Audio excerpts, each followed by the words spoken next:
시청자 여러분 안녕하세요. 박굴수 T입니다. 쌍방울 김성태 전 회장이 구속 기소가 속보로 전해졌는데요. 여전히 북한 대납 송금 의혹으로 인한 민주당 이재명 대표와 김성태 간의 연관성을 다룬 기사들이 계속적으로 도배가 되고 있습니다. 4일 동아일보에 나온 기사를 보게 되면 이화영 전 경기도 평화부지사가 쌍방울 그룹 실소유자인 김성태 전 회장에게 대북 송금이 적발되더라도 이번 정부, 즉 그때 당시는 문재인 정부입니다. 국가정보원도 문제 삼지 않고 넘어갈 것이라며 남북 경협 비용 대납을 종용한 것으로 알려졌다고 진술을 했답니다. 그러면서 이화영 전 부지사가 걱정할 것이 없다. 정권이 민주당 쪽이니 국정원에 걸려도 괜찮을 것이라며 김성태 전 회장을 안심시켰다고 하는데요. 따라서 그 이후에 11월 12월에 김 전 회장은 임직원 40여 명을 동원하여 중국 선양으로 300만 달러를 북측에 전달한 것으로 전해졌습니다.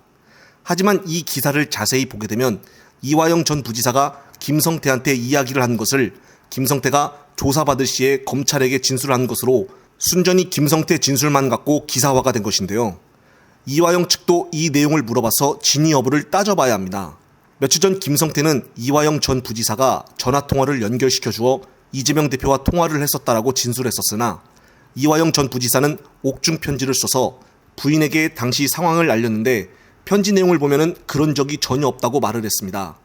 결국 몇몇 언론사들은 김성태의 진술만으로 기사를 내고 방송사에 보도를 하여 이것을 보는 시청자들은 정말 김성태가 이재명 대표와 통화를 한 줄 알고 있을 것입니다. 따라서 이화영 전 부지사 측도 내용을 들어본 후에 정확한 진술 경위를 조사하고 난 후 팩트에 기반을 하여 기사가 나와야 하는데 김성태 한쪽 진술만 믿고 기사를 올리게 되면 이것을 보는 국민들은 이재명 대표가 또 국민들에게 얼마나 오해를 받겠습니까? 또 이 기사의 제목을 이재명 방북비 대납 적발 걱정하자라는 식으로 해서 앞에 이재명이란 이름을 붙여 기사를 올려 정말 이재명을 위한 북한 방북비가 확실하구나라고 생각하는 사람들도 많을 것입니다. 이 기사의 마지막 부분을 봐도 당시 박모 쌍방울 부회장이 이재명 대표가 대북 송금 과정을 보고받았다는 진술을 확보했다고는 하지만 이것 역시도 박모 부회장이 이화영한테 물어봐서 들은 내용인데요. 따라서 정말 이들 진술대로 이화영 전 부지사가 그렇게 대답을 했을지는 이화영 본인한테 한번 확인을 해봐야 이 사실에 대해 정확히 알 수 있는 것입니다. 따라서 기사를 읽고 자칫 잘못하면은 북한 송금 대납 사건을 이화영 전 부지사가 이재명 대표에게 보고를 하여 알린 것으로 착각할 수가 있는데요. 아직까지 이것도 김성태와 박모 부회장의 진술만을 나타낸 기사이므로 참거짓을 판단할 수는 없습니다. 더군다나 지금 김성태는 갈수록 자신에게 죄가 더 드러나는 불리한 진술들을 하고 있는데 이것을 보면은 예전 대장동의 남욱과 유동규와도 똑같은 상황입니다.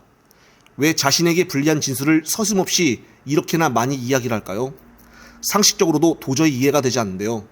김성태는 유명한 변호사까지 고용을 하여 조사를 받고 있는데 왜 이렇게 자신에게 불리한 진술들, 즉 범죄 행위 또는 가까운 행동들을 서슴없이 이야기를 하냐 이 말입니다. 이렇게 무수히 쏟아지는 검찰발 보도에 일일이 이재명 대표가 대응하기도 힘들고 참 답답하고 황당할 뿐입니다. 영상을 보신 구독자님들의 소중한 댓글 부탁드립니다. 꼼꼼히 체크를 하여 다음 영상에 참고하겠습니다. 이번 영상은 여기까지입니다. 영상이 유익하셨다면 화면 오른쪽 아래 구독 글자를 눌러주시고 화면 왼쪽 아래 엄지 모양의 좋아요도 눌러주십시오. 보다 더 좋은 영상으로 보답하겠습니다. 시청해주셔서 감사합니다.